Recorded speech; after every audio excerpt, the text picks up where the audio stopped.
Here with my guy A.K.O.Y.E. What's good with you, Dick? What's good with you, Mel? What's up, man? Slow motion, chilling, man. Yeah, can't call it, man. Shout out to the love.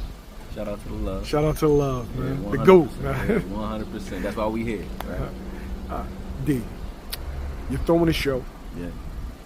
What is it? August 24th. August 24th. At the Met. Make sure y'all there. And those who can't come, make sure you stream it. You're gonna see underneath this video, we're gonna have links for the QR code where you can stream the fight or whatever. But definitely August 24th come out. We got a major card, man. Major card. Major card. Yeah. A fight with world title implications. Yeah. This will put both guys in the running. Right. Chris Colbert versus Nair Albright. Yeah. Both guys that have been on the cusp of getting a world title. Right. Probably like 1 or 2 fights away. Right. Chris Colbert's coming off of, brutal knockout loss to Rayo Valenzuela. Yeah. And Nair Albright, no contest with Gervonta Davis. Yeah. What's your thoughts on the fight?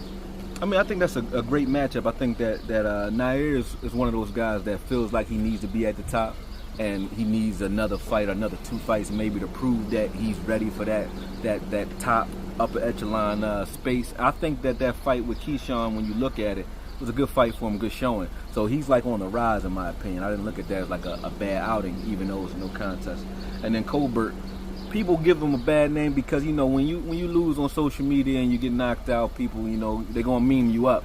But I think his situation came more so from not listening to his corner and coming in a little bit with too much hubris than it is skill set, because he is a very skilled fighter and a very dangerous fighter. So I think this fireworks gonna fly, sparks gonna fly on August 24th, man. It's a great fight, great card all the way to the top, to the bottom. Who else is on the card?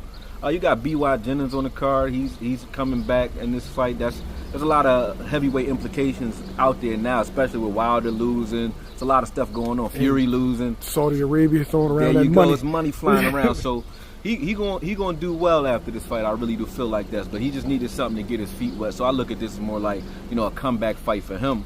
But you also got the Grandy twins on this card. Grandy twins really high on I'm really high on the Grandy twins. Grandy twins, man. I love those kids, man. We actually put a deal together for them in this particular fight that most fighters don't get. So you support this fight, you supporting the Grandy twins for real. Like a lot of young fighters don't get to start off the way they starting off with it. So we doing something unique, but it's going to pan out for those guys for sure. And then you got Donald Low Love Smith coming back as well. So there's a lot of fights on this card that could mean something in the coming next 18 months when it comes to boxing, man. So I'm excited. All right, speaking of the lightweight division, that's where Colbert and Albright, that's where they fight. Right. Gervonta Davis stopped Frank Martin. You called it. I did. You gotta go back to that clip for me though. With this one, go back to that clip for me. All right, because they don't be believing. What I'm gonna do? I'm gonna split it up. I'm gonna put that clip just in put this. a little snippet in there for me. The way I'm looking at this fight is, can Frank Martin deal with the power that Gervonta is gonna bring? Can he deal with the tenacity that he's going to bring? And you really ask yourself, is he good enough to deal with the power if he does get hit, or is he good enough to wash that left hand where it doesn't touch him? I don't think he could do that. So how many of them can you take is the question. You know what I'm saying? And that's what we're going to find out. But I think it's still a good, exciting fight. But I got Gervonta hurting him in the 7th, 8th round, somewhere in there. When he finally catches pattern, we figure him out, figure out his speed. When those left hands start landing, it's not a way you're dealing with that for rounds. You know what I'm saying? Because and shout out to Frank Martin. I think that they moved him up too fast. You know what I mean? To be honest, I don't think he was ready for this fight. I think he could have been. In a couple more fights, probably could have been. But early on, a lot of people look at the fact that Gervonta was losing rounds, and people was calling me like, "Oh, Gervonta losing these first 4 rounds," and I didn't look at it the same, because it's how he was losing the rounds that I was concerned with, and I wasn't concerned due to the fact that he was walking forward, not trying to press, not trying to punch. He was just pressuring him, just making sure I could stay in his face and tire him out.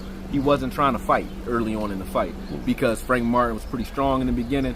And I think he just wanted to wear him down a little bit. But when you look at that and you look at the strategy that he employed, it showed that Frank Martin and a lot of people, I was just talking to, shout out to Steve Edwards, man. I was just talking to him about this fight, and we were critiquing, the training in this particular fight. I particularly said, I ain't gonna say what he said because he got his own opinions, but I speak for myself. But as far as their strategy, their training strategy for this fight, I don't feel like they adapted in this fight due to the fact that Frank Martin being a guy that's an ex-wrestler, ex-football player, very strong. Even Gervonta said how strong he was in sparring, like ridiculously strong. For him to fight off the back foot, moving backwards the entire time, never actually imposing his strength on Gervonta, wrestling with him at all, no grabbing, no nothing, and he was able to get shots off.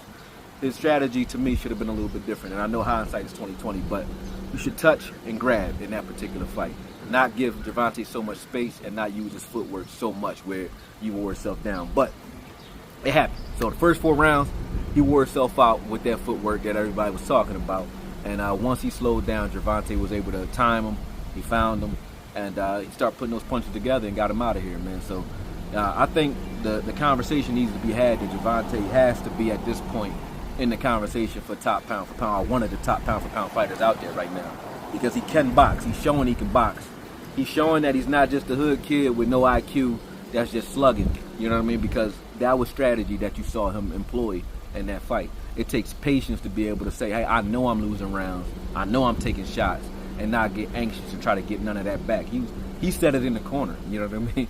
So that poise was impressive to me, and I think he need to be talked about in a higher light, man, because not too many guys can box like that, but then had that one punch knockout switch too. He got both. It was a beautiful shot. He threw the right hook as a throwaway to get the guard wide. Yeah. Then straight up oh my gosh. And if you pay attention, earlier when he was throwing those he was throwing rounded off hooks. He was throwing hooks and Frank was able to get under him.